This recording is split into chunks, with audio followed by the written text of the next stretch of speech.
안녕하세요. 김성학 변호사입니다.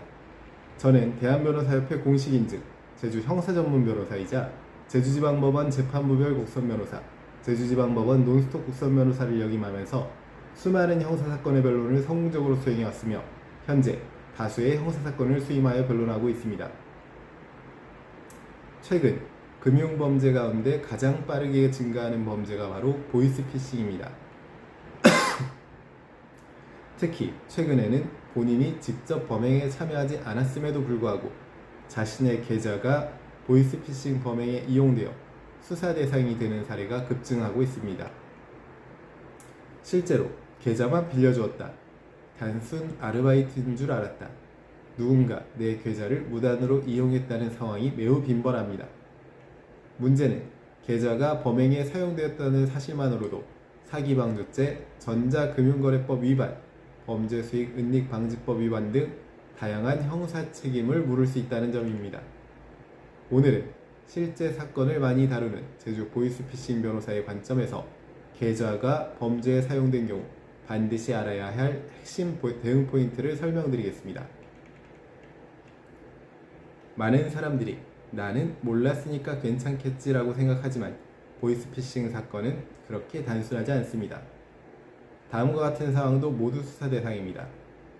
누군가에게 계좌를 빌려주었을 뿐이라는 경우, 아르바이트 모집글을 보고 계좌를 제출한 경우, 중고거래 대금 등으로 받았다고 주장하는데 사실상 범행에 이용된 경우, 환전, 송금 등을 도와주는 과정에서 계좌가 상습적으로 사용된 경우 등이 있습니다. 보이스피싱 조직은 대포 통장을 확보하기 위해 다양한 수법을 사용하기 때문에 계좌 명의자는 범행 연루 여부와 관계없이 실제로 범행이 발생한 계좌의 소유자라는 이유만으로 강도 높은 조사를 받게 됩니다.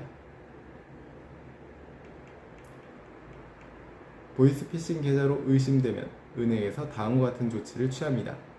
계좌 지급 정지 조치를 하고 금융거래를 차단하며 경찰에 사건을 자동 통보하게 됩니다.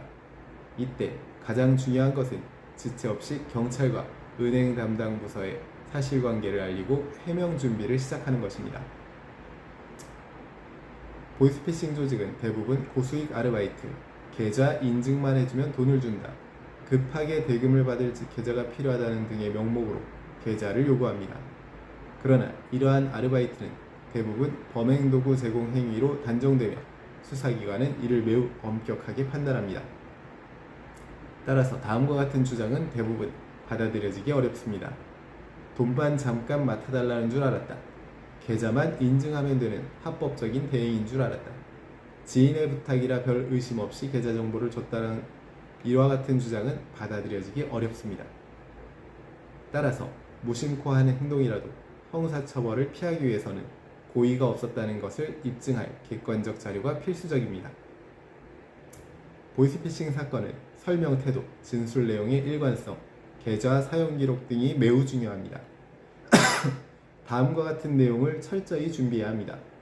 언제, 누구에게 계좌를 넘겼는지, 어떤 경위로 계좌 비밀번호 또는 OTP가 노출되었는지, 계좌에서 거래가 발생했을 때 어떤 이유로 의심하지 않았는지, 본인의 생활 패턴과 계좌 사용 방식이 어떻게 다른지, 계좌 제공 대가를 받은 사실이 있는지 등이 쟁점이 되고, 이와 같은 부분에 대해서 정확하게 진술할 필요가 있습니다. 진술이 조금이라도 흔들리면 범죄 인식이 있었다고 판단될 가능성이 크게 높아지기 때문에 일관성 있는 진술이 핵심입니다.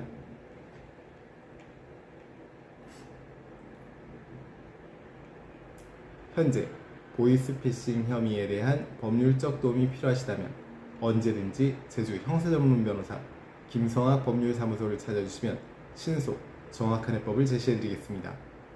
조금이나마 도움이 되셨으면 합니다. 감히 최고라고 자부할 수는 없지만 여러분의 권리를 지키고 항상 최선의 결과로 만족을 드리는 제주 형사전문 김성학 변호사입니다.